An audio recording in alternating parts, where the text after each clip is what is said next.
여러분 안녕하세요. 홍해걸입니다. 인사이트 인터뷰 다시 시작하겠습니다.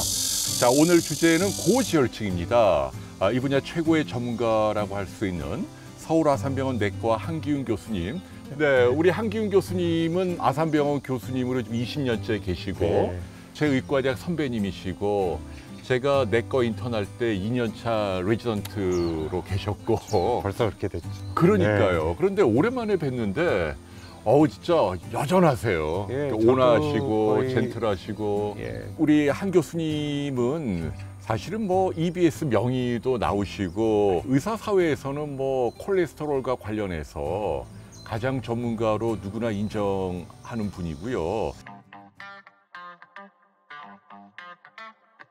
중성지방이 대개 200 이하를 정상이라고 보고 뭐 외국에서는 150 미만을 권장을 하고 있는데 좋다는 HDL 콜레스테롤이 남자는 40, 여자는 50 이상이 권장이 되고 있고 대개 60 이상이면은 조금 더 동맥경화 예방해서 오래 사신다.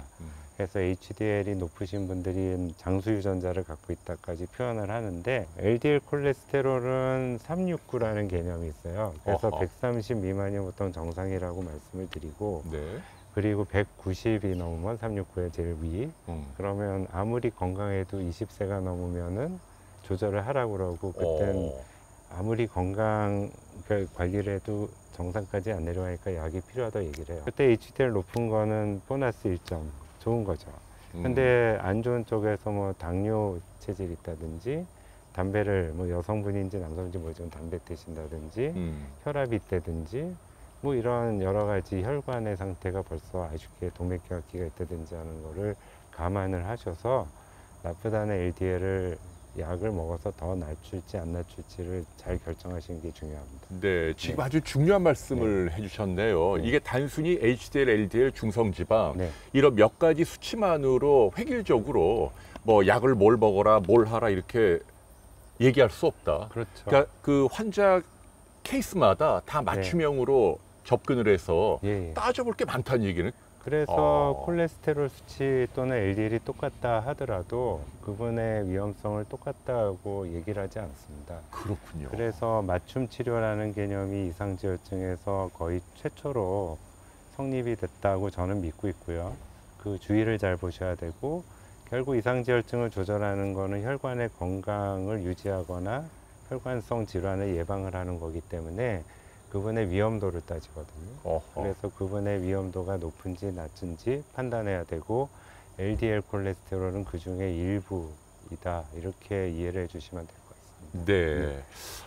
맞춤형으로 고지혈증도 치료해야 한다. 그러니까 중요한 말씀을 해주셨는데요. 통계는 내운명님이 40세 남성인데 고혈압으로 프리토 플러스 아모디핀, 중성지방은 400에 HDL은 20이다. 좀 낮네요. 그런데 약을 먹으면 120으로 떨어진대요, 중성지방이. 그런 경우 이 중성지방 약을 평생 먹어야 하나요? 40세 이상이면은 그분 위험성을 잘 몇 개 있는지 보셔야 돼요. 나이 40세면 벌써 나이 자체도 위험하거든요.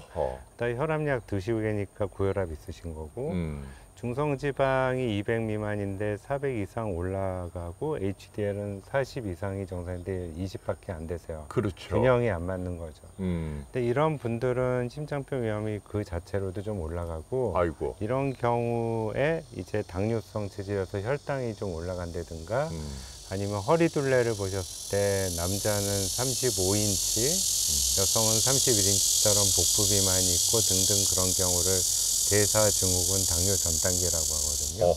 그렇게 되면은 심장병 위험이 잠재적으로 굉장히 많이 올라가신 상태라고 볼 수가 있고요. 그러니까 지금 질문하신 분은 허리둘레도 또 체크해 봐야겠네요. 남자가 35라 그러셨나요? 35인치요. 네, 여자는 31인치. 31인치 이상이면 안 좋다. 고위험수준이다. 이분께서는 일단 혈당 수치를 보셔야 되고요. 그래서 당뇨 여부가 있는지 그리고 혹시 그 허리가 좀 굵으신지 뭐 이런 거를 따져 보셔서 저 정도 상태라면은 고지혈증의 약으로 조절하는 게 현재로서는 필요하지만 약물 말고도 본인의 그 몸 상태에 대한 건강도를 올리셔야 돼요. 네. 그러니까 오늘 시종일관 강조하시는 게 어떤 특정 수치 하나를 약으로 통제하는 것보다도 종합적으로 다 살펴야 된다. 그렇죠. 지금 그 얘기시네요. HDL이 20 정도밖에 안 나오시면은 되게 담배 피시는 분들이 남성에 많고요. 여성분들은 좀 약간 복부 비만이 오신 분들이 많아서 운동 부족이 조금 많으십니다.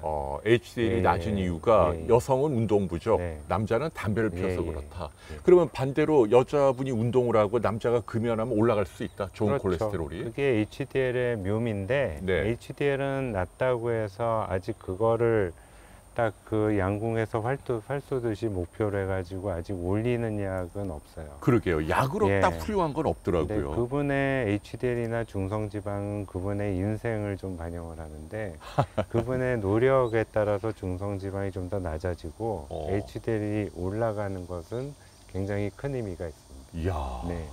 그러니까 HDL하고 중성지방은 네. 그러니까 생활 습관이 아주 좋으면 네. HDL은 올라가고 중성지방은 떨어진다. 그 얘기네요. 그렇죠. 그거는 약속드릴 수 있어요.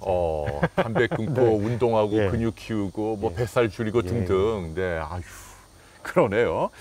오늘 주제인 이 고지혈증 또 네. 이상지혈증도 이제 제가 가장 느꼈던 건 맞춤형으로 가야 하고 그 다음에 어떤 수치 하나로 일희일비하고 이럴 게 아니고 종합적으로 접근해야 된다. 환자마다 다 다르게 가야 한다. 이제 이런 말씀이신데요. 저는 이제 요 질문을 좀 드리고 싶어요. 사실은 오늘 선생님께 꼭 드리고 싶었던 질문인데 제가 궁금한 건 이게 수치가 높은 환자분들은 로컬에 있는 개인 뭐 내과나 가정의학과에서 치료하는 분도 있고 아니면 선생님처럼 3차 병원에 심장내과로 가는 분도 있고 네, 그렇잖아요. 근데 모든 환자들이 다 선생님을 만날 수도 없고 그래서 제가 여쭙고 싶은 건 뭐냐면 고지혈증 환자 가운데 이런 분이라면 선생님은 이제 의사를 가르치는 의사시니까 아무래도 좀 경험이 많고 또 뭐 진단 역량이나 장비가 잘 된 대학병원으로 오시라 라는 가이드라인을 제시한다면 그런 LDL 콜레스테롤을 아주 많이 낮추셔야 되는 분들은 약도 굉장히 좀 고용량을 쓰거나 다른 걸 섞어 쓰거나 먹는 거 이외에도 주사를 맞아야 되거나 그리고 이거 외에도 다른 약이 굉장히 종류 많이 드셔야 되는 분들이 있거든요. 그런 분들은 아무래도 조금 더 그 전문적으로 좀 그런 걸 잘 관리하시는 게 필요하시겠죠.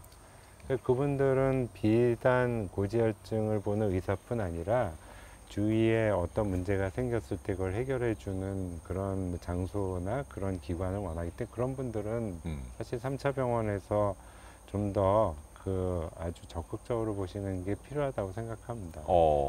그러니까 네. 그걸 좀 더 정돈하면 이제 위험 요인들을 동시에 여러 개 갖고 있는 분들이네요. 그렇죠. 뭐 당뇨, 혈압, 뭐 심장병도 앓았고, 뭐 예. 혈관도 여러 개 막혀 있고. 예, 그런 분들은 약을 많이 쓰니까 그거랑 비례해서 약의 효과만큼이나 부작용의 위험도 올라가시는 거고요.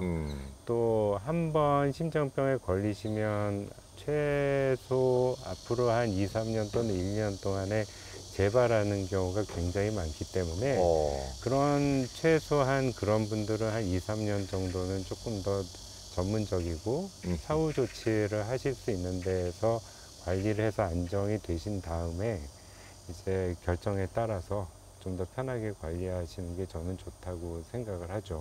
그러면 좀 예. 구체적으로 예. 예를 들면 총 콜레스테롤이 뭐 250이다. 네, 그런데 당뇨가 있는 분이다 네. 하는 분하고 총 콜레스테롤이 뭐 한 300인데 당뇨가 없는 분이다 네. 라고 한다면 어느 분이 더 좀 주의가 필요한. 당뇨가 있으신 분들이 또 당뇨도 심한 당뇨가 있고 덜 심한 당뇨가 있지만 그런 분들의 심장병의 위험도는 단지 콜레스테롤이 300이신 분에 비해서 적어도 10배에서 20배가 더 높습니다. 10배에서 20배요?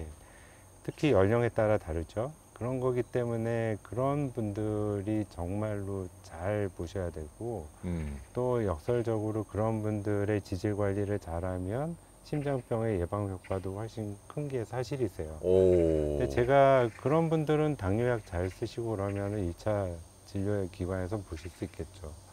근데 조금 다른 면에서 뇌졸중이나 심장병 이미 경험하신 분들은 그 최초 2, 3년 안에 재발 또 병원에 똑같은 경험하실 분들이 많기 때문에 그때는 조금 그 상위 진료기관에서 보시는 게 맞고, 네. 그렇지 이렇게 말씀드린 또 따라 하는 다른 측면에서는 그런 분들을 잘 치료하면 그분들이 앞으로 2, 3년 동안에 심장병에 걸릴 다시 재발할 확률이 40%예요.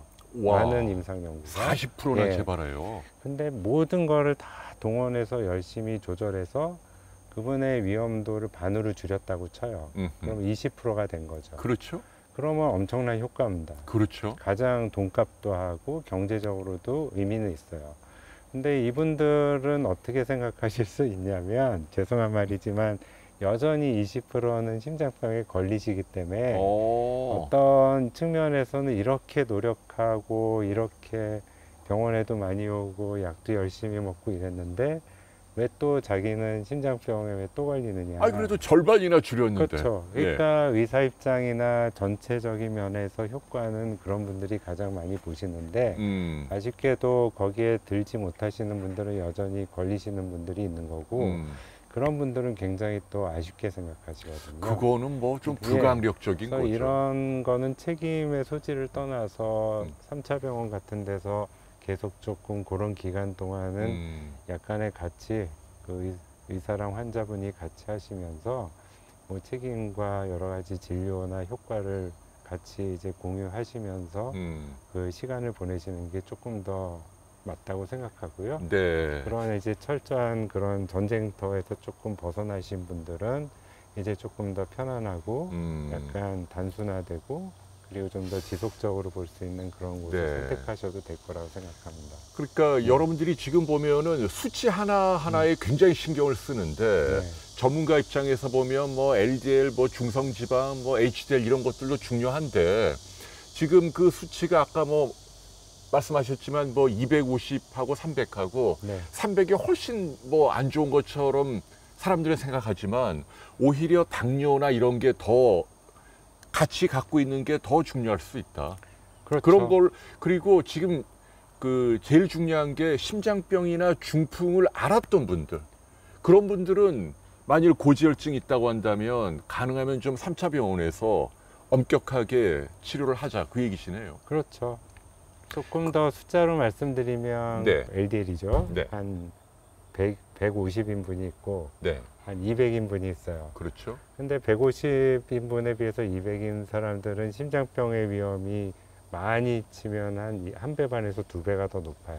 1.5에서 예, 2배. 그거는 그런 거를 상대적으로 높다 해서 상대 위험도라고 하죠. 근데 이분이 당뇨가 없으면 이미 이 위험도가 굉장히 낮아져 있기 때문에 가령 1%라고 할게요. 그러면 상대 위험도가 50% 올라갈 때도 1%가 1.5%가 되는 거예요. 그렇죠? 그렇군요. 근데 이분이 당뇨라고 쳐요. 그럼 당뇨는 이미 위험도가 10%예요. 말하자면. 야.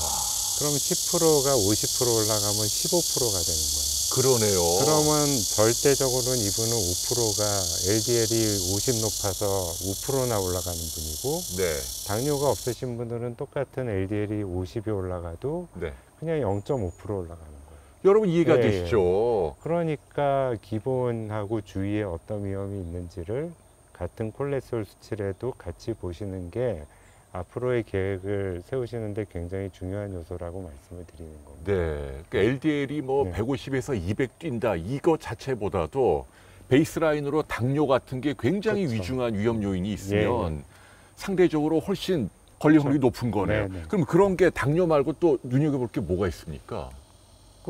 잠시 말씀드린 것처럼 심장병 이미 걸리신 분들. 이미 심장병 걸린 분, 병력. 그리고 그다음에 여러 혈관에 동맥경화 있으신 분들. 여러 혈관, 한두 개가 아니고 여러 개. 동맥경화 심하게 오셔서 혈관이 아주 막히셨던 분들. 막힌 정도가 심한 분. 또 위험인자 다른 것들이 혈압, 담배, 비만, HDL 나중 등등 이런 게 3개, 4개 갖고 계신 분들. 서너 개 동시에. 이런 거가 한꺼번에 오시면 오실수록 위험하신 거죠. 자, 여기에 해당되는 분들이 선생님처럼 대학병원을 좀 찾아서 초기부터 좀 엄격하게 관리하는 게 도움이 되겠다. 뭐 저희가 뭐 더 잘한다는 뜻이 아니라 1차 예방 면에서는 특히 서로 간의 믿음이 필요하기 때문에 아까 말씀드린 대로 환자분들이 이걸 조절하는데 정말 본인 몸에 도움이 된다는 확신이나 믿음이 없으면 약을 금세 끊으세요.